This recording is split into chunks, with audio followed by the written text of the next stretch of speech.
देखिए, ऐसा है, अभद्र भाषा तो उसने सीखी पूरे जीवन में अभद्र भाषा बोलनी है। आज का ही नहीं, पिछले 4 वर्षों से वो लगातार बोलता रहा है। व्यक्तिगत टिप्पणियाँ जो राजनीति के अंदर या राजनीति के बाहर कहीं भी किसी को शोभा नहीं देती, ऐसी ऐसी टिप्पणियाँ, ऐसी ऐसी बातें वो जो बोलता है, मैं तो मानता हूँ कि उसके पूर्वजों को भी शर्म आती होगी कि ऐसा व्यक्ति ने उनके कुल में जन्म लिया होगा। राजस्थान की राजनीति में ऐसा अधर्मी व्यक्ति कभी किसी ने नहीं देखा। ये राजस्थान में पूरी जनता जानती है। सर, एसपी भी आप पे आरोप लगा रहे हैं। एसपी, डीसीपी वो आरोप लगा रहे हैं। डीएसपी आरोप लगा रहे हैं कि डीएसपी की क्या हिम्मत है मेरे पे आरोप लगाने की? वो खुद दलाल है, खुद वहाँ पर वसूली करता है, गुंडागर्दी करता है। वो तो राजस्थान की पुलिस के ऊपर एक धब्बा है वो। मैं तो कहता हूँ कि ऐसे डीएसपी की तुरंत जांच हो और उसकी कुंडली की भी जांच हो। उसने इतना अपराध कर रखा है, इतनी अवैध रूप से संपत्ति बना रखी है उसने इतना अधर्म कर रखा है, उस व्यक्ति की तो जांच होनी चाहिए। वो डीएसपी की हिम्मत क्या हुई मेरे पे आरोप लगाने की? वो आरोप लगाने वाला होता कौन है? उसको कुछ लगता है तो न्यायिक जांच करे उस चीज़ की, अगर उसको लगता है तो प्रमाणित करे उसका काम है कानून की पालना करना, और जो भी अपराधी हैं उनको कोर्ट के सामने पेश करना। वो तो कोर्ट तय करेगा कौन अपराधी कौन नहीं है। वो कौन होता है अपराधी करने वाला? नहीं, उसने कहा है कि जो पूछताछ हुई है जो आरोपियों से, हाँ, आरोपियों की बात की कौन से ये कहा है उन्होंने, हाँ, ये कबूला है कि आपके यहाँ से पैसे आए थे, आपके ऑफिस के किसी कर्मचारी के यहाँ से पैसे। पुलिस की गवाही तो कोर्ट नहीं मानता। वो कहाँ का आदमी आ गया जो कहने वाला है? वो तो कुछ भी कवा लेगा। यही तो सब हो रहा है वहां पर, इसीलिए तो हम सब ये कर रहे हैं। कोई घटना कहाँ होती है उसको किसके साथ कनेक्ट कर दिया जाता है। इतनी बड़ी घटना मैं आपसे पूछना चाहता हूं कि एक हॉस्पिटल के अंदर अपराधी आते हैं, सरेआम गोलियां चलाते हैं, गैंगवार होता है वहां पर, निर्दोष माताओं को गोली लगती है पैर में। वो तो शुक्र मानो उनको पैर में गोली लगी, ये तो भगवान की कृपा रही। अगर वही गोली उनको कहीं ऐसी जगह लग जाती और उसके कारण कहीं अनहोनी हो जाती तो ये राजस्थान की सरकार क्या जवाब देती? राजस्थान की जनता को क्या जवाब देती? वो तो शुक्र मानो, भगवान की कृपा रही कि उनको गोली पैर में लगी है। इतनी बड़ी घटना, और इतनी बड़ी घटना के अंदर कोई भी व्यक्ति हो, चाहे वो मैं ही हूं क्यों ना, चाहे कोई और क्यों ना हो, कोई भी व्यक्ति क्यों ना हो, अगर उसके तार जुड़ते हैं तो क्या पुलिस उसे छोड़ देगी? बताओ, छोड़ देगी उसको पुलिस? इनके पास कुछ नहीं है, खाली थाली बजाने से बच्चे पैदा नहीं होते हैं। उसके लिए एक व्यवस्था है, व्यवस्था का पालन करना पड़ता है, कानून है, कानून के अनुसार इन्वेस्टिगेशन करो, जो अपराधी है उसको पकड़ो। अपराधियों के बहाने निर्दोष कार्यकर्ताओं को इस प्रकार से पकड़ना, तुम्हारी राजनीतिक महत्वाकांक्षाओं के कारण तुम इस प्रकार से अपराधियों के ऊपर, कंधे के ऊपर बंदूक रखकर निर्दोष कार्यकर्ताओं पर चलाते हो, ये बिल्कुल बर्दाश्त नहीं होगा। महाराज जी, आपके लिए भेड़िए जैसा शब्द का इस्तेमाल उन्होंने किया है और मारपीट। अरे भैया, मेरे को तो वो रोज मार केस होता है, उसके मारने से मर जाऊंगा क्या मैं? वो तो रोज यही मार केस होता है मेरे को, रोज रात को उसको नींद खुलती है, उसकी नींद नहीं आती उसकी, क्योंकि उसको चिंता ही मेरी है। वो इतना दुखी परेशान है, उसकी आत्मा इतनी परेशान है कि मैं क्या करूं इस बाबा जी का। लेकिन उसके कहने से कुछ नहीं होने वाला। ये राजस्थान की जनता जल्दी न्याय करेगी, और ऐसे लोगों को, ये ऐसे अधर्मी लोगों को, ऐसे पापी लोगों को, मैं तो इतना ही कहना चाहता हूं, ऐसे पापी लोगों को तो भगवान भी अगला जन्म नहीं देगा। इनको अगला जन्म ही नहीं मिलेगा, ये मैं बता रहा हूं आपको। इतने पाप कर दिए इन लोगों ने, इनका पापों का घड़ा इतना भर चुका है कि हमारे सनातन धर्म में परंपरा है कि पूर्व जन्म होता है, आगे भविष्य में जन्म होता है। लेकिन मैं कहता हूं कि इन अपराधियों का, इन पापियों का आगे भविष्य में जन्म ही नहीं होने वाला। इतने अपराध इन लोगों ने कर दिए हैं। महाराज जी, आखिरी सवाल है, लाल मीणा का जो बेटा है, अरे ये सब लोग यही काम कर रहे हैं, ये पूरी सरकार यही काम कर रही है, पुलिस बेचारी करे क्या? ये जो डीएसपी है, इस डीएसपी को पूछो, इसकी कॉल डिटेल निकालो।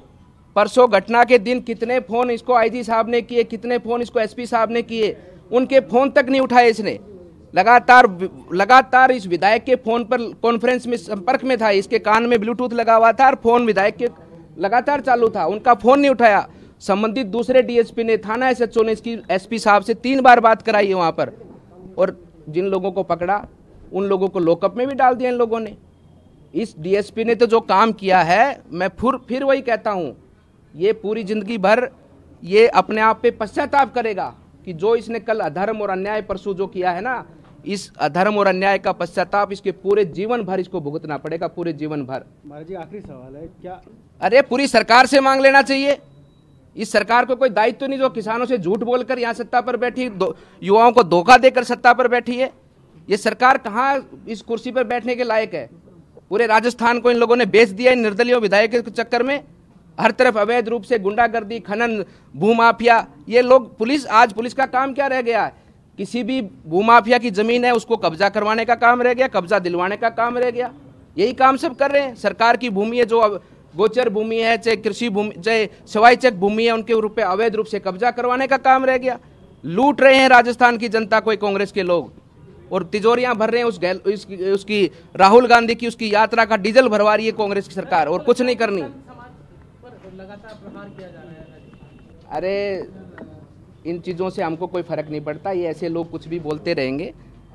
ऐसी कोई बात रहेगी तो संत समाज सब चीज़ों को देख रहा है। मेरे को लगातार पहले भी इसके बोलने पर कई बार फ़ोन आए और उन्होंने कहा कि आप बताइए हमारे को कोई आदेश हो तो। मैंने कहा क्यों इस ऐसे इंसान को क्यों खाम में आपको इसको महत्व देना है? इसका इलाज समय पे हो जाएगा। अब तो क्या करें, ये व्यवस्था है। विधायक बन गया वो गलती से, भुगतना पड़ेगा, झेलना पड़ेगा। लेकिन आगे आने वाले समय पर उसकी कोई पीढ़ियां क्या, उसके आगे 10 पीढ़ियां हो जाएंगी तो भी उसका वंश का कोई विधायक नहीं बन पाएगा वहां से। लेकिन डीएसपी ने जो बोला है, तो आप क्या कहना चाहेंगे उसके कि आप पे आरोप लगाए हैं, आपके स्टाफ से पैसे आए हैं, आप क्या क्या कह रहे हैं? अरे तो आरोप साबित करो ना भाई। उसके कहने से क्या मतलब है? तू कुछ भी बोल दे, तू विधायक का, तू तो मैं कहना नहीं चाहता, वो तो इस प्रकार का चमचा है, उसका थूका हुआ चाटता है वो। अरे महाराज जी, आप समझ में आई बात? आप कह रहे हो वो बनेंगे नहीं। उसका कहने से क्या मतलब है? अगर ऐसी बात है तो तू पेश करना उस चीज को, तथ्य पेश करना। अपराध की घटना से आप लिंक कैसे कर दोगे किसी चीज को? उसके लिए तथ्य चाहिए भाई। तेरे कहने से हो जाएगा कुछ? तू तो रोज मेरे को फांसी चढ़ा देगा, चढ़ जाऊंगा फांसी में। आप भी शराब दे रहे हैं महाराज जी। शराब नहीं दे रहा, ये वास्तविकता है। शराब, हम संत परंपरा का पालन करते हैं। गुरु महाराज के बाबा के आशीर्वाद से हम किसी के लिए भी ऐसे अपशब्द नहीं बोल सकते।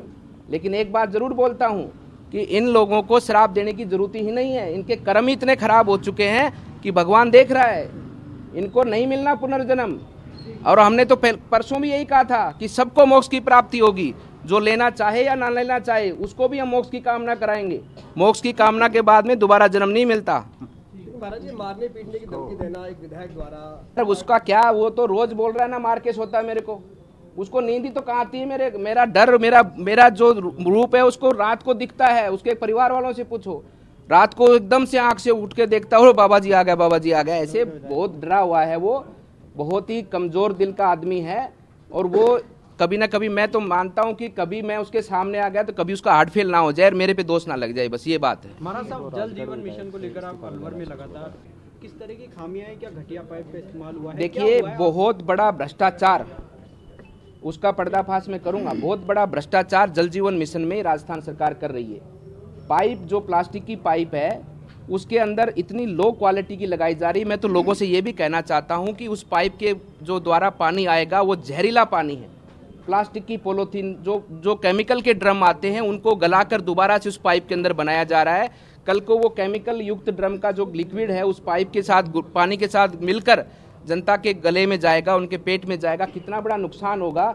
बहुत ज़्यादा व्यापक रूप से भ्रष्टाचार बोरिंग करने में भी, पाइपलाइन में भी और टंकी बनाने में भी बहुत व्यापक रूप से हो रहा है। उसकी जांच होगा तो ये सारी की सारी सरकार कटघरे में खड़ी होगी। ट्रैक्टर चोरी होता है, गाड़ी चोरी होती है, पशुधन चोरी होता है, रोज की घटनाएं। आप वहाँ का आधी रिपोर्टें तो दर्ज नहीं करते ये लोग, आधी से ज़्यादा। इतनी ज़्यादा घटनाएं होती क्यों हो रही हैं? क्योंकि ये लोग संरक्षण देते हैं। चाहे रामगढ़ का विधायक हो, चाहे बहरोड का विधायक हो, चाहे आपका राजगढ़ का विधायक हो। लेकिन क्या सर राजगढ़ के विधायक बिल्कुल, देखो, नैतिकता के बिल्कुल बनता ही बनता है। इसमें पूछने की बात कहाँ होगी? इस्तीफा देना चाहिए। बिल्कुल बनता ही बनता है। पूरी सरकार को दे देना चाहिए इस्तीफा। ये सरकार राजस्थान को आज इस कदर बर्बाद कर दिया इस सरकार ने कि राजस्थान एक शांति प्रिय देश था, प्रदेश था। राजस्थान की गाथा, गौरव गाथा, इसकी परंपरा, इसका अतिथि भाव पूरी दुनिया में प्रसिद्ध है। आज राजस्थान को जिस प्रकार से अपमानित और बदनाम करने का इन कांग्रेसियों ने काम किया है, हर जगह देखे तो अपराध, हर जगह देखे तो गोलीकांड, हत्याकांड, कहाँ क्या क्या नहीं हो रहा। हर जगह देखे तो राजस्थान नंबर 1 है महिला शोषण में, महिला अत्याचार में, अपराध में, महिलाओं के साथ बलात्कार में। आज ये तो हिस्ट्री बन गई राजस्थान की। इस सरकार ने बिल्कुल बर्बादी के कागार पर और राजस्थान को लूट लिया है, बर्बाद कर दिया इस सरकार ने। भगवान करे जल्दी इस राजस्थान को इस कांग्रेस से मुक्ति मिले और ऐसी मुक्ति मिले कि ये सदा सदा के लिए ही गंगा में इसका विसर्जन हो जाए।